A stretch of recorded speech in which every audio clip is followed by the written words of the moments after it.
Hello everyone, welcome to टेक्शन math. आज के सेशन में हम मेडिकल कोडिंग एनाटॉमी से रिलेटेड एक और इम्पॉर्टेंट टॉपिक कवर करेंगे, जिसमें हम मेनली बात करने वाले हैं सेंस ऑर्गन की। और उसमें जो सबसे पहले हम एनाटॉमी जिसकी कवर कर रहे हैं वो है आई। ठीक है, तो इस सेशन में जो भी आई से रिलेटेड पार्ट है उसको हम कवर करेंगे। जैसा कि अभी तक हम सेशंस को देख रहे थे, तो आई थिंक थोड़ा सा आप लोगों को थियोरेटिकल हो सकता है ज़्यादा लग रहा हो, इसलिए मैंने थोड़ा समराइज करना अब स्टार्ट किया है। और इन नोट्स में अब हम क्या डिस्कस करेंगे, बस जो पर्टिकुलर चीज़ें हमारे को मेडिकल कोडिंग से रिलेटेड है हम कोशिश करेंगे सिर्फ उतना कवर करें, ना कि बाकी डिटेल में उसको समझें। बट इन केस अगर आपको कोई भी टॉपिक को डिटेल में चाहिए तो आप डायरेक्टली मुझे कमेंट में मेंशन कर सकते हो, मैं उसका डिटेल टॉपिक भी बना दूंगा। ठीक है, बट अभी सिर्फ इतना है कि हमारा मेन फोकस रहेगा कि कौन सा जो ऑर्गन है हम उसको स्टडी कर रहे हैं उसको पूरा डिटेल में स्टडी करें in terms of medical coding. ठीक है, तो आज जो मेन हम टॉपिक कवर कर रहे हैं वो है एनाटॉमी ऑफ द आई। ठीक है, बट उसे शुरू करने से पहले मेरा एक रिकमेंडेशन है कि अगर अभी तक आप लोगों ने पहले वाले सेशंस नहीं देखे हैं तो आप पहले उनको देख सकते हो, क्योंकि जो पूरी प्लेलिस्ट है एक प्रॉपर सीक्वेंस और सिंक में है। तो अगर आप उसको सिक्वेंशियली फॉलो करोगे तो और भी ज़्यादा इजी रहेगा आप लोगों के लिए ऑनगोइंग टॉपिक को समझना और उसको इम्प्लीमेंट करना, क्योंकि अभी तो हमारी मेन प्रायोरिटी है एनाटॉमी ऑफ आई समझना। बट उससे पहले बाकी जो हमने सेंसरी सिस्टम के बारे में समझा वो आपको पता होना चाहिए। ठीक है, और उसके लिए आप लोग टेक्शन में डिजिटल कोर्स बुक को भी रेफर कर सकते हो, जो फ्रीली अवेलेबल है आपके डिस्क्रिप्शन बॉक्स में। वहाँ पे आपको अराउंड 3800 प्लस सेशंस मिलेंगे, जो हिंदी और इंग्लिश दोनों लैंग्वेजेस में अवेलेबल है। तो जिस भी लैंग्वेज में आपका प्रेफरेंस हो वहाँ से आप उसको कंटेंट को रेफर कर सकते हो। ठीक है, और अगर वहाँ पे आपको कोई भी क्वेरी या क्वेश्चन आता है तो डायरेक्टली आप मुझे कमेंट सेक्शन में वो भी पूछ सकते हो।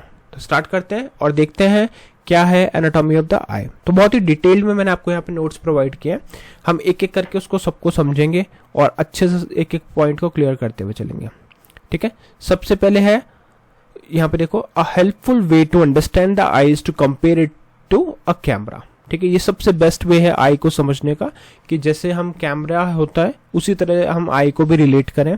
तो कैमरे में क्या होता है, light enters through a clear window, passes through a lens that focuses it, and a picture is captured at the back and sent to the brain for processing। ठीक है, यही प्रोसेस होता है। तो सिमिलरली आई में भी यही होता है। आई में क्या होता है, जैसे कि अभी हमने कैमरे का डिस्क्रिप्शन देखा, उसी तरह से आई में भी क्या होता है, वो इमेज को कैप्चर करता है और प्रोसेस करने के लिए ब्रेन को देता है। अब इसमें कुछ स्ट्रक्चर्स होते हैं, जैसे आप देखोगे outer and protective structure, light controlling structure, focusing structure. ठीक है, तो अब ये सारे स्ट्रक्चर कौन से और कैसे ये वर्क करते हैं इसको समझते हैं। तो स्ट्रक्चर में जो सबसे पहले हमारे पास पॉइंट आता है वो आता है आउटर एंड प्रोटेक्टिव स्ट्रक्चर्स। ठीक है, तो इसमें जो पहला इसका जो हमारा सब पॉइंट है वो क्या, सेलेरा। सेलेरा क्या होता है, commonly known as the white of the eye. This tough outer layer is thinnest over the front surface of the eye and thickest at the back. ये क्या होता है, जो सामने वाला जो इसका पोर्शन होता है वो बहुत थिन होता है, बट जो इसका बैक पोर्शन होता है वो काफी थिक होता है। Near the point where the optic nerve exist, it protect the eye and help it to hold its shape. ठीक है, ये क्या करता है, आई को प्रोटेक्ट करता है और उसको उसकी शेप में रखने में हेल्प करता है। कौन, सेलेरा। तो ये आपको आइडिया होना चाहिए, इसका आपको बस एटलीस्ट नेम पता होना चाहिए, जिससे कि आप अगर कभी स्टडी करते हो तो आपको मेडिकल कोडिंग में ये पता रहे कि कौन से बॉडी पार्ट की हम बात कर रहे हैं, है ना, और उसी बेसिस पे आप उसको कोड सर्च करते हैं। सिमिलरली नेक्स्ट हमारे पास है कॉर्निया। कॉर्निया क्या है, the clear dome shaped window at the very front of the eye. ठीक है, आंखों के जो सबसे फ्रंट पार्ट में होता है। It is the first structure that light pass through and it bends, मतलब reflect the light so it can be focus properly inside the eye. ठीक है, यही क्या करता है, रिफ्रैक्ट करता है, बेंड करता है लाइट को, जिससे कि प्रॉपरली उसकी जो इमेज है वो कैप्चर हो सके आई के अंदर। ठीक है, तो हमने दो चीज देख ली, सिलेरा और कॉर्निया। नेक्स्ट है कंजक्टिवा। कंजक्टिवा क्या है, a thin colourless mucus membrane that lines the front surface of the eye and the inside of the eyelids. Even though it is a colorless, it appears white because it lies over the sclera। ठीक है, जो बहुत important question है, कई बार interview में question आ सकता है कि why it looks white। तो आप सिंपली कह सकते हो कि it appears white because it lies over the sclera, otherwise it is a colorless। Okay, फिर इसके बाद में हम बात करेंगे आईलिड्स की। ये सब कौन से हैं? ये आउटर और प्रोटेक्टिव स्ट्रक्चर्स में आते हैं। अब आईलिड्स में क्या आ गया? folds of skin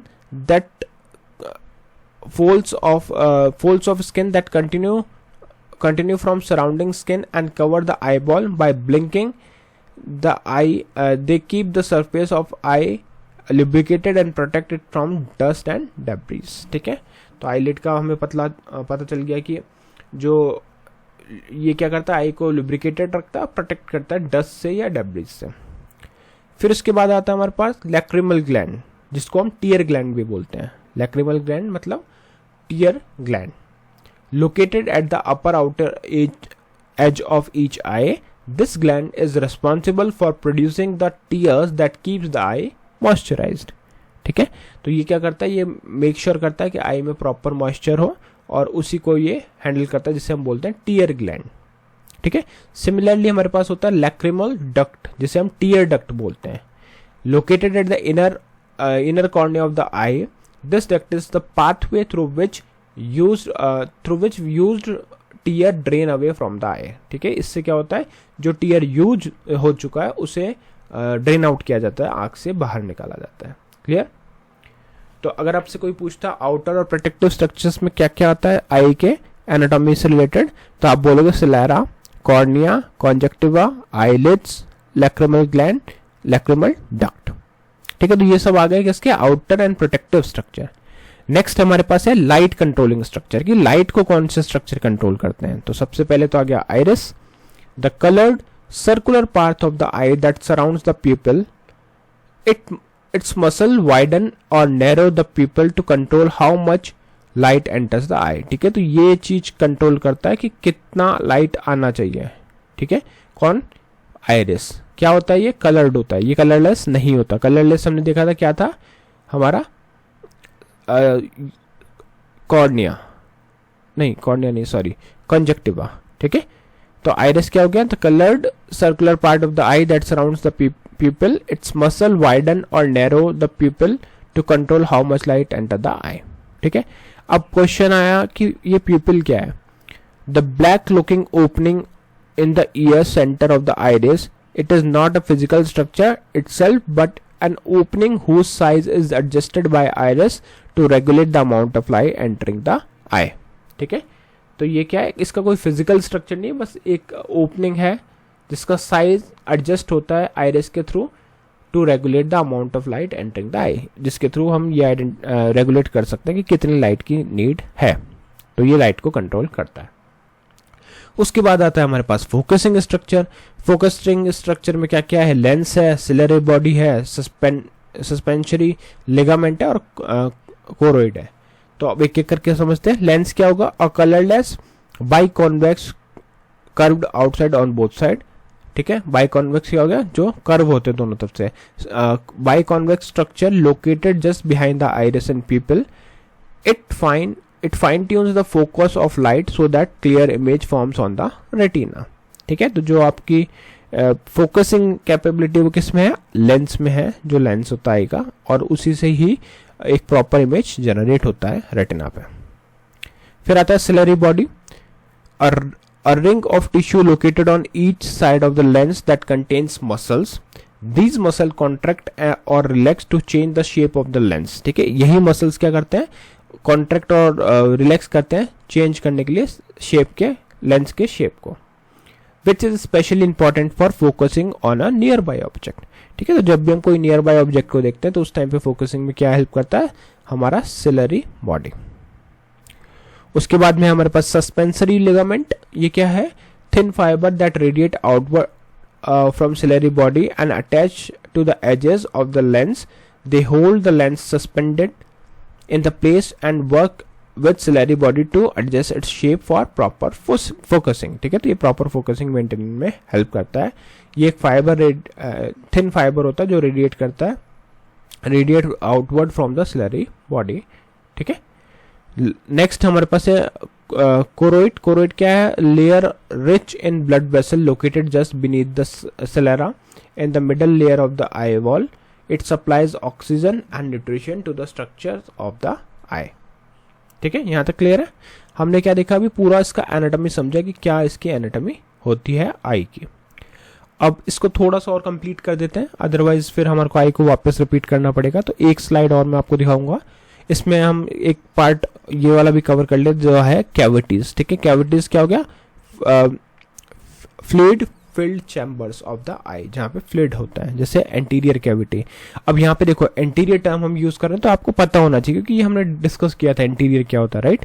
the space located in the front of the lens, it is filled with a clear watery fluid called aqueous humor, okay, aqueous humor, which helps maintain eye pressure and nourish the nearby structure। तो ये वो fluid होता है। Similarly posterior cavity भी होती है, the larger space located behind the lens।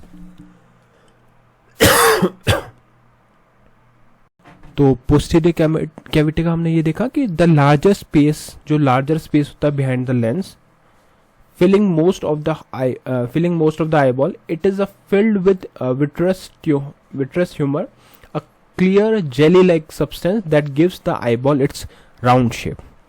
This fluid is not consistently replaced by the body, so if it leaks or escape from the eye due to injury, it can result in blindness। ठीक है, तो ये वो liquid है, ये वो fluid है कि अगर इन केस किसी भी इंजरी से अगर ये रिलीज होता है, लीक होता है या निकल जाता है बॉडी से, आई से, तो उस केस में उस केस में ब्लाइंडनेस, कंप्लीट ब्लाइंडनेस हो जाती है। ठीक है, अब नेक्स्ट जो हमारे पास है वो है light sensing structure at the back of the eye. अब ये लाइट सेंसिंग स्ट्रक्चर क्या होता है, बैक में वो देखते हैं। जैसे इसमें पहला हमारा हो गया रेटिना। रेटिना क्या हो गया, a thin layer of tissue that lines the inside of the back of the I. Its job is to receive the light that has been focused by the lens, then convert that light into neural nerve signal and send those signal toward the brain so the image can be recognized। ठीक है, तो इसका process आपको समझ में आया, light को receive करना और उसको फोकस करना लेंस से, जो भी लेंस ने फोकस किया उसको रिसीव करना, उसको कन्वर्ट करना एक न्यूरल और नर्व सिग्नल में, और सेंड करना उसको, उन सिग्नल्स को ब्रेन को, जिससे कि इमेज को रिकॉग्नाइज किया जाए। अब इसमें आगे जो पॉइंट्स हैं वो है रॉड्स और कोन के बारे में। आई एम श्योर आप लोगों को रॉड्स और कोन्स को डिटेल में हमने डिस्कस किया था, उससे क्लियर हुआ होगा।